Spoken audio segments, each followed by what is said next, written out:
భారత రాజ్యాంగాన్ని చూసి గర్విస్తున్నామని సుప్రీంకోర్టు ప్రధాన న్యాయమూర్తి జస్టిస్ బిఆర్ గవాయ్ అన్నారు.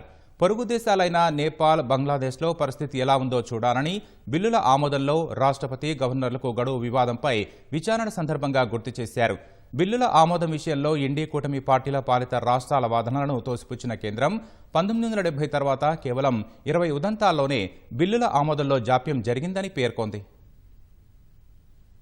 రాష్ట్రాల బిల్లుల ఆమోదంలో తనకు, గవర్నర్లకు న్యాయస్థానం గడువు నిర్దేశించడంపై రాష్ట్రపతి ద్రౌపది ముర్ము కోరిన అభిప్రాయంపై సుప్రీంకోర్టు రాజ్యాంగ ధర్మాసనం ముందు బుధవారం వాదనలు కొనసాగాయి.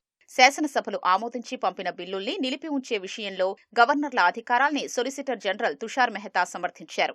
దేశంలో అటువంటి కేసులు తక్కువే ఉన్నాయన్నారు. రాష్ట్ర ప్రభుత్వాలు పంపే అన్ని బిల్లుల్లో గవర్నర్లు 90% పైగా నెలలోపే సమ్మతి తెలుపుతారని చెప్పారు. 1970 నుంచి 2025 వరకు తమిళనాడుకు చెందిన 7 బిల్లులు సహా 20 బిల్లులు మాత్రమే రిజర్వులో ఉన్నట్లు ధర్మాసనం దృష్టికి తీసుకెళ్లారు. అయితే ఈ గణాంకాల వెల్లడికి అనుమతించలేమని ధర్మాసనం పేర్కొంది. ఇవే తరహా గణాంకాల్ని ప్రతివాదులు తెలియజేయబోగా అభ్యంతరం తెలిపిన విషయాన్ని గుర్తు చేసింది. రాజ్యాంగపరమైన అంశాలపైనే దృష్టి సారిద్దామని సూచించింది. శాసనాల నిర్మాణంలో గవర్నర్కు ఓటింగ్ అధికారం లేకపోయినప్పటికీ ఆయన సమ్మతి తెలిపితేనే బిల్లు చట్టమవుతుందని తుషార్ మెహతా పేర్కొన్నారు. రాష్ట్రపతి, గవర్నర్ల హోదాలు అలంకారప్రాయమైనవేనని, మంత్రిమండలి సిఫార్సులకు వారు ఆమోదం తెలపాల్సిందేనని ఇండి కూటమి పార్టీల పాలిత రాష్ట్రాల వాదనల్ని ఆయన తోసిపుచ్చారు. బిల్లులపై గవర్నర్ల చర్యలు న్యాయ సమీక్షకు లోబడి ఉండవని చెప్పారు. విచారణ సందర్భంగా సుప్రీంకోర్టు ప్రధాన న్యాయమూర్తి జస్టిస్ బిఆర్ గవాయ్ కీలక వ్యాఖ్యలు చేశారు.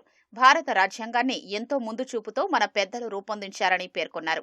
దేశ సమైక్యతకు, సమగ్రాభివృద్ధికి ఇది ఎంతగానో దోహదపడుతుందని అభిప్రాయపడ్డారు.